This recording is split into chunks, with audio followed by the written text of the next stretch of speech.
This is Homeschool 101, a collaboration between ABS Television and the Ministry of Education. Stay attentive and attempt all activities. And now, today's lesson. Welcome back to another episode of Homeschool 101. Today our topic is expository writing, and we will be exploring the essential skills in reading informative texts. Now, as you may know, expository writing deals with information. The writer aims to provide information or details on a particular topic. These questions often represent factual information in any expository writing. Who is being discussed? What is being discussed? Where, as in a place, is being discussed. When, a particular time, is being discussed. Why is it being discussed? How is it being discussed? Now bear in mind, an expository writing always takes the form of an objective tone. That means the writer does not have any bias. There is no bias or hint of the writer's opinions. Right? Moving on. So these are the various forms that expository writing takes. The first is instruction or direction. This type of expository writing explains how to complete a task. Remember when you first got your phone and it tells you how to download WhatsApp, what you have to do, how to turn it on, certain things that you would have to do to make that phone manageable and usable and personal to you. That is the same thing we're doing here. Extract from encyclopedias, factual articles in newspapers and magazines, reports, texts of informative speeches, transcripts of conversations.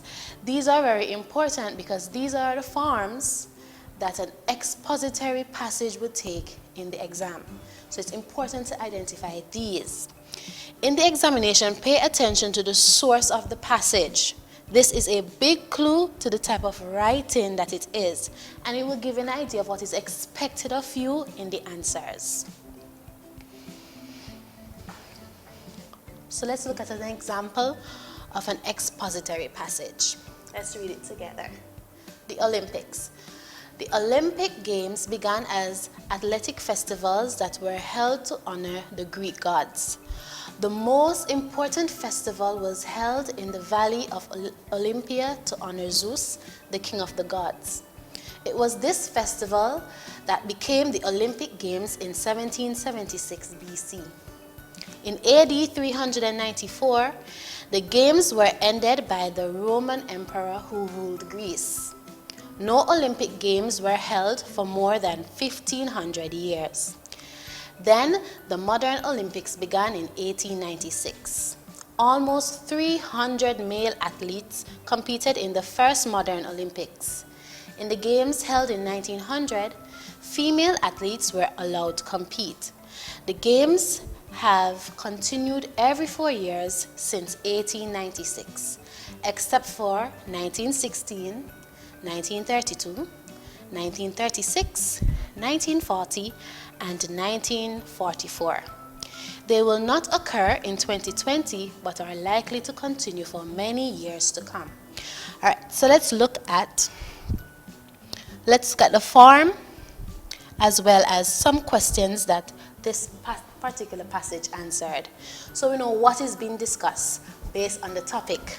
It's right there, the Olympics. What do we know about the Olympics? We know why it started in the first place, and we know the subsequent years it was held. This particular passage would take the form of instruction. No, it wasn't given any particular instruction. An extract from an encyclopedia, factual article in newspaper or magazine, a report, text or informative speech, or transcript of conversation. So we can rule out instruction because he wasn't giving you any instruction. He wasn't telling you how to complete a task. We can rule out conversation. Two persons weren't having a conversation, a dialogue. We can rule out informative speech. So it's more likely would be either of these three.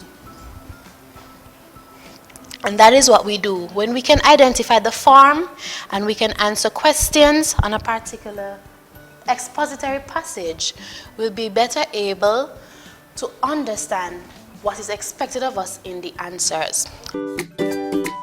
You're watching Homeschool 101. So now we're going to be looking at the various organizational patterns or modes that an expository passage can take. And some of them you're familiar with, if not all. So we have descriptive, problem and solution, extended definition, cause and effect, comparison and contrast, process, and that is enumeration or sequencing, division, classification. And expository texts may incorporate more than one organizational pattern. So we'll be looking at the organizational patterns, the various organizational patterns that any expository passage would take. And we have description, problem and solution, extended definition, cause and effect, comparison and contrast, process, division, classification. Now bear in mind, an expository text can take any form of organizational pattern, sometimes more than one. All right, so today we'll be looking at problem and solution, cause and effect, comparison and contrast, and process. And we'll be looking at these and seeing how they help us to understand the information that is being given to us. And hopefully it will give you an idea on how to approach an expository passage in the exam. All right, so we're looking at problem and solution. Now I have identified the problem and I have identified the solution. But let's read this paragraph in its entirety to give an idea of why I chose this to be the problem and why this is the solution. A major problem in the world today is oil pollution of the oceans. When a big oil spill occurs out at sea, the immediate problem is to treat it quickly before it spreads and drifts afar. Sleeks are attacked chemically by spraying them with detergent chemicals. The effect is to emulsify the oil, that is, to break it up into tiny globules. These globules are then attacked by the bacteria which are present in the sea, and the oil is literally digested. The major problem here, and it could be summed up as being oil pollution of the oceans. Simple. And the writer gave us the solution. And the solution is to use the detergent chemicals that will break up the oil so that it can be digested by the bacteria that is living in the ocean. Very simple. This is how we identify problem and solution. We'll have to read and figure it out, basically. All right, let's move on to seeing different cues, words or phrases that a writer may use to give an idea that it is problem and solution that they're looking at. So we have some. This is not all. These are just some phrases that are used to give us an idea that the organizational pattern that is being used is problem and solution. To correct this, the first step as a result, for instance, this can be solved by, whenever you see these words and other words that signal a solution or signal a problem, you'll immediately know this is problem and solution. Let's move on to our next. Cause and effect. Let's read this passage together. Like a blanket that keeps a sleeper warm, carbon dioxide in our atmosphere absorbs and holds heat. And every year, we pump more and more carbon dioxide into the air by burning fossil fuels, such as coal and oil, which contain carbon. One day, it is feared that we may pump out so much, that the Earth could become dangerously hot.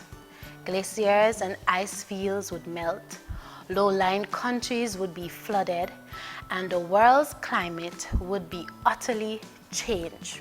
Now, I have identified the cause.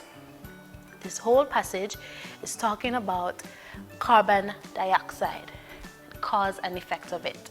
What causes carbon dioxide? What are the effects of carbon dioxide? We pump more and more carbon dioxide into the air by burning fossil fuels such as coal and oil, which contain carbon. Simple cause, to summarize it, would be the burning of fossil fuels. That is what causes carbon dioxide, an excessive amount of carbon dioxide in the air. Let's look at the effects. I did not identify the effects. We're going to do so now. So the effects would be right within these two sentences. So we have the earth could become dangerously hot. That is one effect, and it's very general. And he went on to give you specific reasons why it would become dangerously hot. The glaciers and ice fields would melt. That is one effect of excessive carbon dioxide in the air. Low-lying countries would be flooded because the glaciers and the ice fields are being melted. And the world's climate would utterly change. Now we know we're having global warming issues, and that is because of the excessive amount of carbon dioxide into the air. So we know the cause of carbon dioxide, burning fossil fuels, and we have been given 3 effects of that issue. Simple, easy to identify. You're watching Homeschool 101. So we'll be looking at the cues. So cues, these are words again, or phrases that will give us an idea of what organizational pattern is being used. So this is cause and effect writing. The causes we have since, because, one of the most important reasons why, for this reason, as, the main reason why, due to, owing to, and then effects. As a result, consequently, one effect is, as a consequence, so that, therefore, hence, thus, accordingly. So we have looked at problem and solution. We have looked at cause and effect. Let's move on to comparison and contrast. Comparison and contrast deals with similarities and differences between usually 2 things are being discussed. In this passage, we'll be looking at social insect living versus human communities. All right, let us read this passage together. Social insects live in integrated communities which in some ways are similar to human communities. In both types of community, there is division of labor. In insect societies, certain insects are responsible for reproduction. The workers collect food while the soldiers defend the colony. In the same way, human groups such as farmers and shopkeepers have specialized functions in producing goods and providing services to the community. Insect and human societies are also alike in that members of the community work together. Termite workers coordinate their efforts to build nests. Similarly, in human societies, engineers, architects, town planners, and construction workers unite to build cities. The nests of social insects are as complex as a man-made city. In some insect nests, special accommodation is provided for the young and for food storage. Many nests also have devices for regulating the temperature. So insect houses are as functional as human houses. It is not surprising, therefore, that many analogies have been made between social insects and human societies. It must not be forgotten, however, that insect social behavior is determined by innate instinctive mechanisms. Insects show no capacity for learning or for developing a social tradition based on learning. So there's a handful, and many of you probably zoned out in the reading, but let's look at it. There are comparisons, and there are differences and there are similarities. What are some of the similarities we learned between the social insect and humans? The first one is They are community builders and they have division of labor. It's right there. That is the first similarity. The second one that we know about is that they work together. Community work together.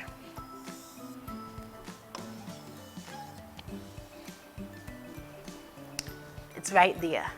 The nests of social insects are complex as man-made. So we know division of labor, community work together, and another similarity would be insect communities are as complex as man-made communities. It's right there. Now we move on to the differences. We know that unlike humans, insects don't have the capacity to learn.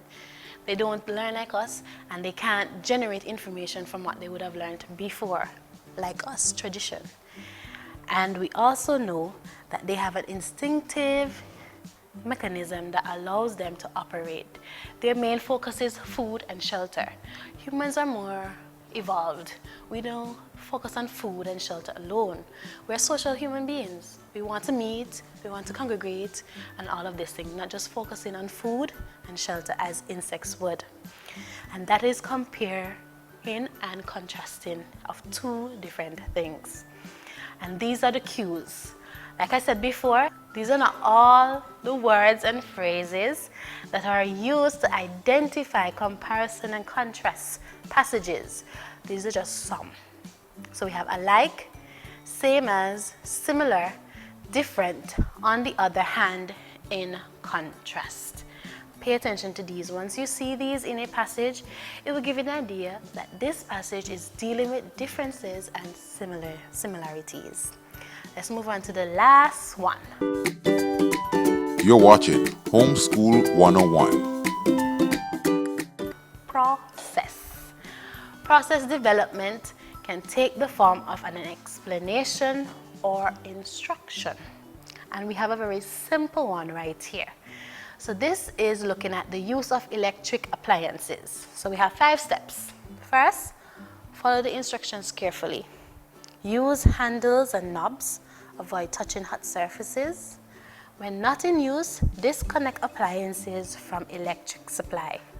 Avoid the cord touching hot surfaces or dropping over the edge of the counter. And lastly, the appliance must be kept away from gas or boiling rings. This is a very simple way to follow using an electric appliance. Bear in mind, some of us may see some of these instructions on the electric appliances we use. It is very straightforward. There's nothing complicated about it. And let's look at some of the cues to give an idea that this is a process organizational pattern. The first step. Firstly, to begin with, while you are, next, then, afterwards, the last step, and finally. Now, in any expository passage, in expository writing, there is always a thesis statement, always a topic sentence, always supporting details. That is the general pattern that any writing takes. So let's look at the thesis statement. A thesis statement is usually seen in an introductory paragraph, and it gives you a general idea of what the writer is planning to discuss. Now, a thesis statement can be explicit or implicit. That is the main idea. If the main idea is implicit, that means there is no single sentence that captures all the details of the paragraph. You would have to read the whole paragraph and figure out the main idea in that paragraph. That is when it is implicit. That means you have to imply an information based on what you are given. When the main idea is explicit, it is stated in a topic sentence. The topic sentence is the first sentence in a paragraph. So let's look at this example. A major problem in the world today is oil pollution of the oceans. When a big oil spill occurs out at sea, The immediate problem is to treat it quickly before it spreads and drifts afar. We have read this before, and we know immediately what the writer is going to discuss. Oil pollution of the oceans. It's stated right there, the first sentence, and that is the topic sentence. This is explicitly stated. That means it is clear. You don't have to be figuring out what is he trying to say. Is it oil pollution or is it something else? It's clearly stated that it's oil pollution of the ocean. And that is thesis statements. So remember, a thesis statement is usually in the introductory paragraph. And topic sentences are the first sentences in paragraphs. And they can be explicit, whereas it is clearly stated, or implicit, where you would have to read the whole paragraph to get the idea, to get the main idea. We're moving on to supporting details. Let's look at this paragraph. And we have read this before in the comparison and contrast. Social insects live in integrated communities, which in some ways are similar to human communities. That is the topic sentence because, and it is explicitly stated, because we know from this sentence that we will be looking at the integrated communities and how they are similar, how the social insects community is similar to the human communities. A supporting detail backs up that point.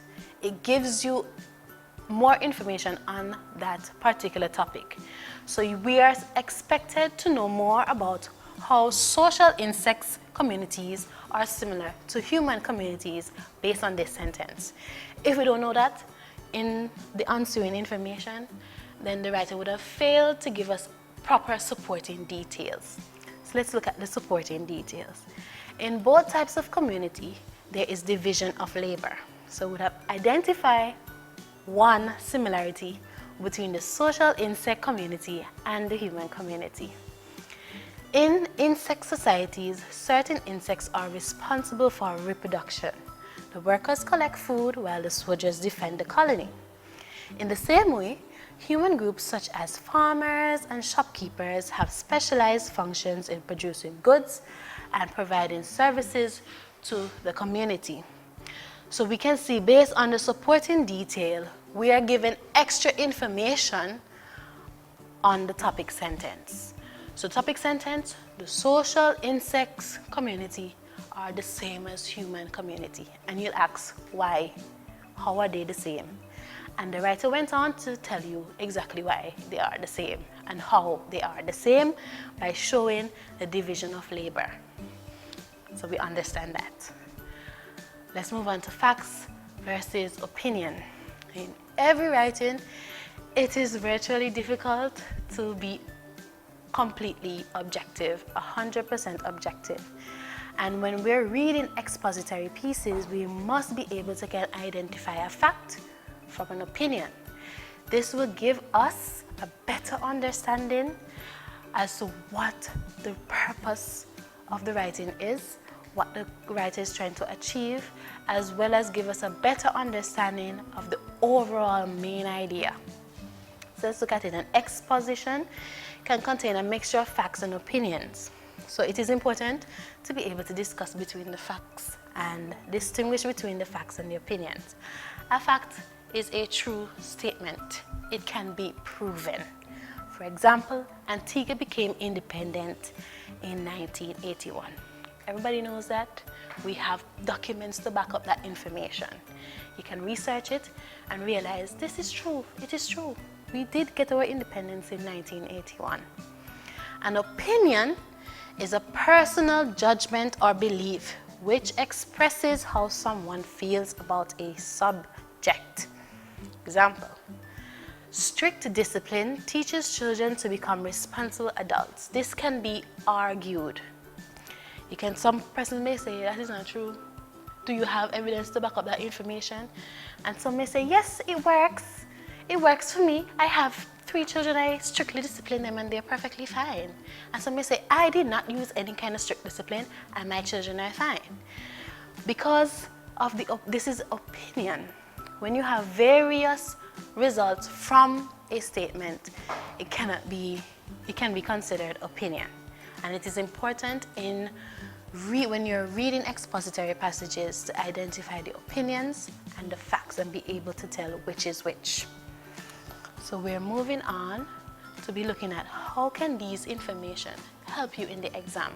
So we have looked at all of these and you're wondering, when I go into the exam, what am I supposed to do with all this information? Alright, so let's look at it. Let's look and see how we can use this information to help you. So we have, pay attention to the title of expository text.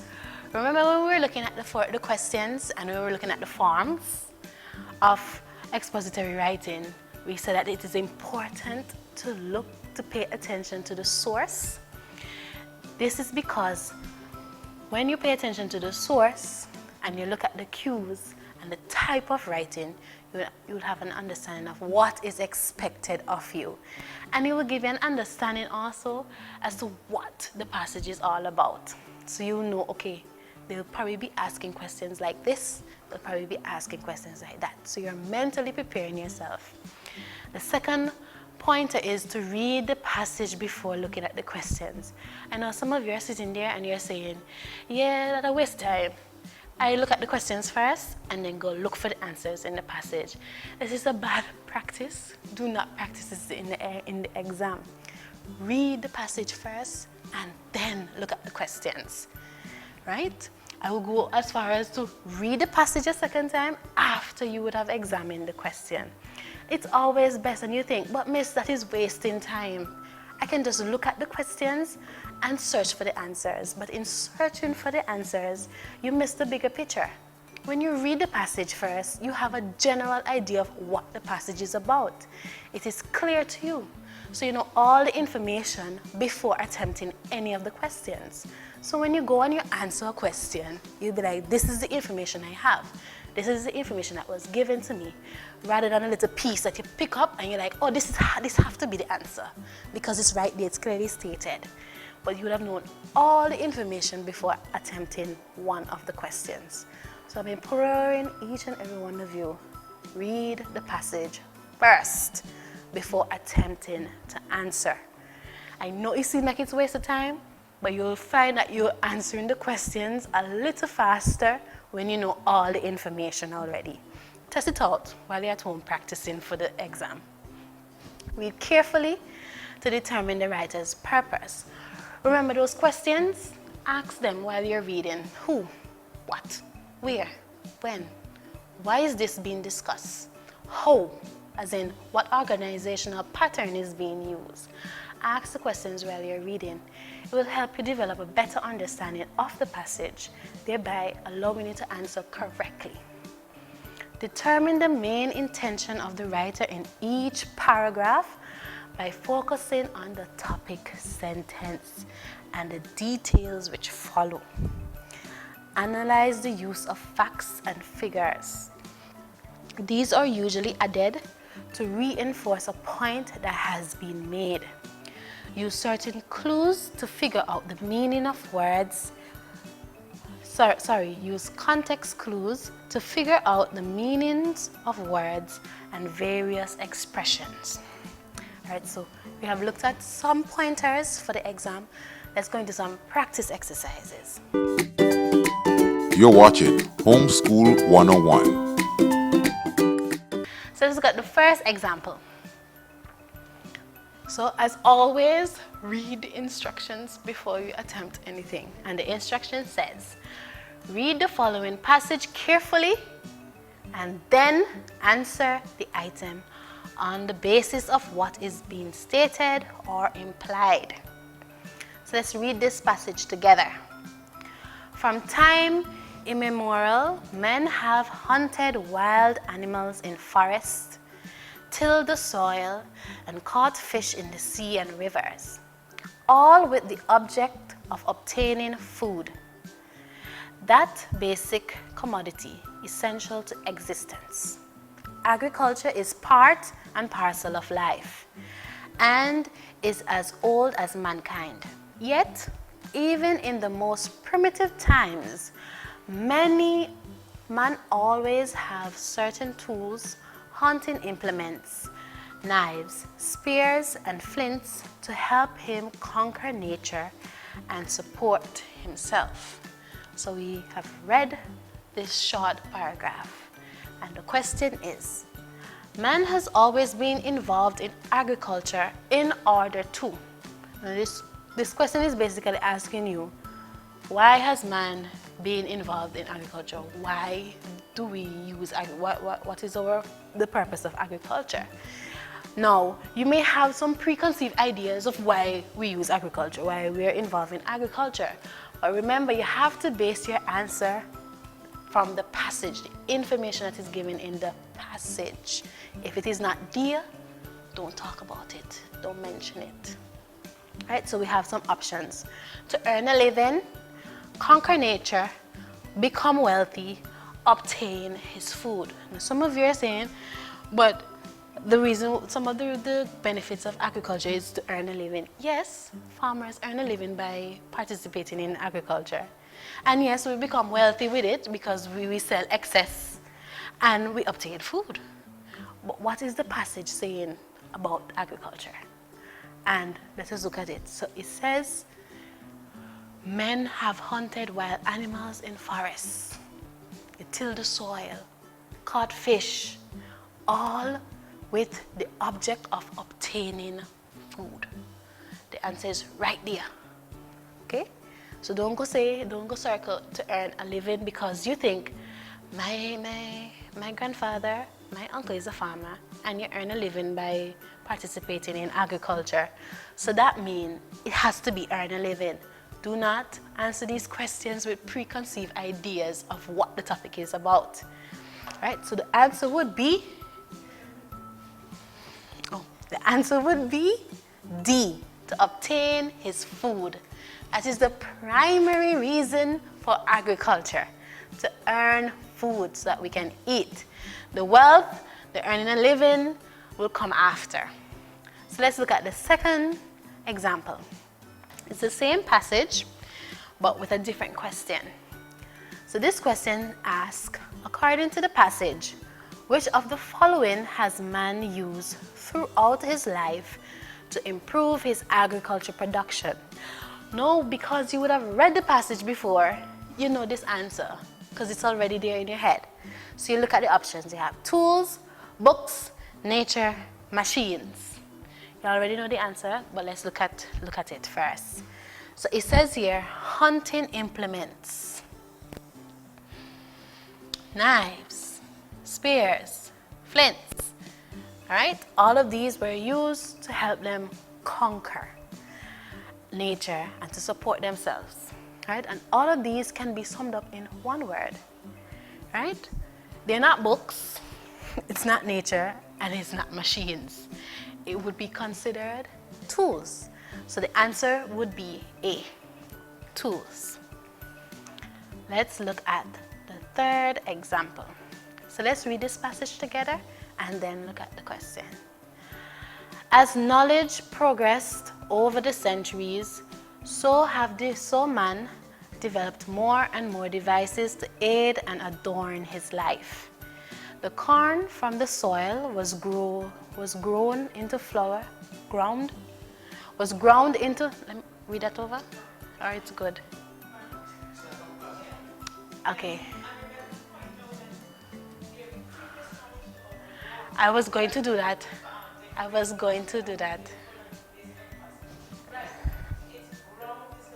Ground.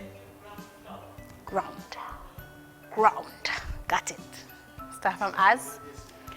As knowledge progressed over the centuries, so man developed more and more devices to aid and adorn his life. The corn from the soil was ground into flour and baked into bread. Textile and clothing were made, and buildings such as castles and churches were created. The art of printing was discovered, and this led to the production of more and more books. Metal goods were turned out at forges and workshops throughout the country. Great sailing vessels were constructed, and a whole host of goods. ever increasing in variety as time went by, were manufactured by men. So the question is, the word adorn, as used in line 3, is closest in meaning to, and they give you 4 options. Now remember what I said about your previous knowledge. Not all the time you're required to use previous knowledge to answer questions. Our idea of adorn, what we know adorn to mean, is not always what it means in the passage. So we'd have to go back in the passage, line 3 specifically, and look at how adorn is being used here. What is the context? Right? So we have it right here. So let's read this sentence here to figure out what adorn could mean. As knowledge progressed over the centuries, so man developed more and more devices to aid and adorn his life. And it went on to tell you how it aided and adorned his life. All right, so let's look at the options. We have protect, improve, lengthen, decorate. We know that adorn means to decorate, to enhance the beauty of. Is it talking about enhancing any beauty of here? And we will figure that out, and we're like, no, it's not talking about decorating anything, because it's talking about having bread, a variety of food production, talking about clothing, talking about shelters, talking about all these other different things that would make a man's life better.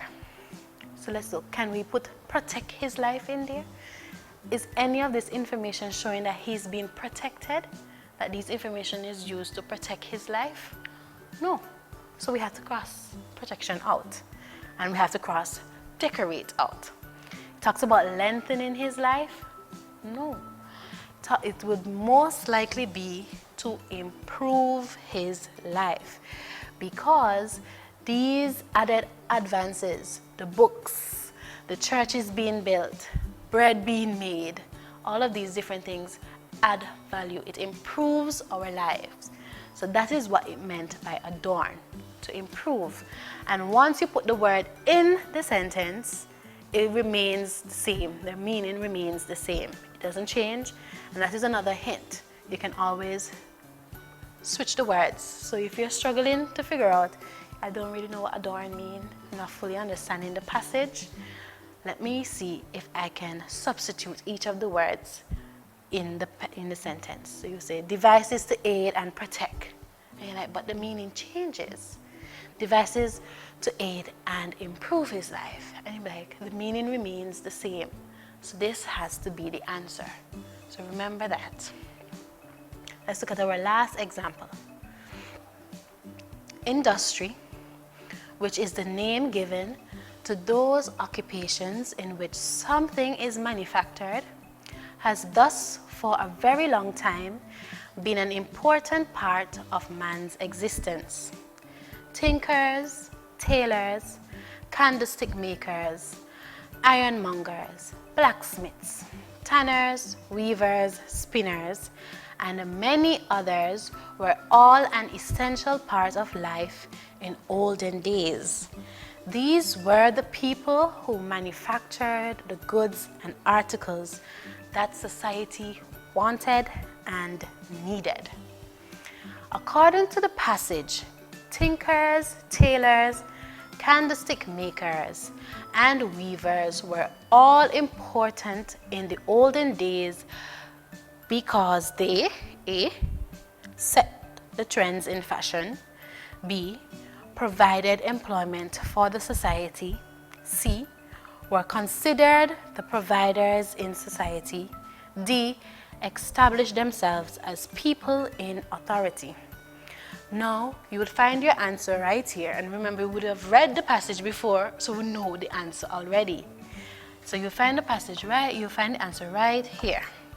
It says, these were the people who manufactured the goods and articles that society wanted and needed.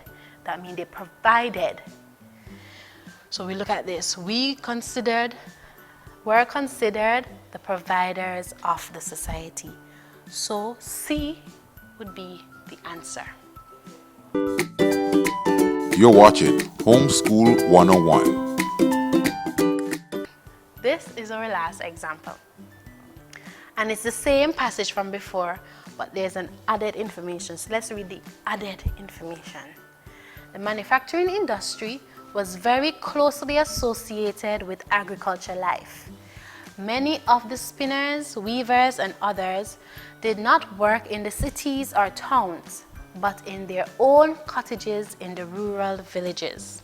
And the question is, in medieval times, spinning and weaving were considered A, cottage industry, B, human industries, heavy industry, C, weekend jobs, or D, pastime. Now, medieval times is just another synonym for olden days. And CXC will do that. They will use synonyms of words within the passage to kind of throw you off, to test to see if you really know what you're talking about, if you really read and understood the information. Right? So I know you will select cottage industry because you saw cottages here. And you would be correct, but for the wrong reason. Now, if you're doing any of the business subjects, you will know that cottage industries are industries that represent businesses that takes place at home rather than a corporate business. So it says here, instead of them working in the cities and countries, they were home and they were making these different items and articles and then going to sell them. And that is what cottage industry does. You stay from home and you do your little business, you create your little items, and then you go out and sell. Instead of having a corporate business where you walk into the office, you create your items, and then you sell them. Right? So the answer would be cottage industry. And this would require a little background information on what cottage industries are, a little idea of what it is before. So previous knowledge is sometimes very important and you would need to use it to answer certain questions. But always refer your answers to the information that is given in the passage. The questions that are always asked are not based on information outside of the passage. They're not asking you for information outside. They're asking you questions based on what they give you. So ensure you read and that your answers reflect the information in the passage. I cannot stress it enough. So we have come to the end of another lesson. I hope that this helped you in some way to gain a better idea of what is expected of you in the exam, especially with an expository passage, which you surely might get on the exam. So remember to read before you answer any of the questions, to ask questions, look at the organizational patterns, be able to distinguish between a fact and an opinion, look at the topic sentence, look at the details, the supporting details that are given to you. Read, cannot stress it enough. Read carefully. You don't have to rush the exam. You don't have to rush anything at all. Take your time, read the passages that are given to you. Read the questions carefully and see what is being expected of you before you attempt to answer any of the questions. I wish you all the best. I hope that you continue to practice for this exam. See you next time. You've been watching Homeschool 101, a partnership between ABS Television and the Ministry of Education. Thank you for viewing this lesson. Join us again next time.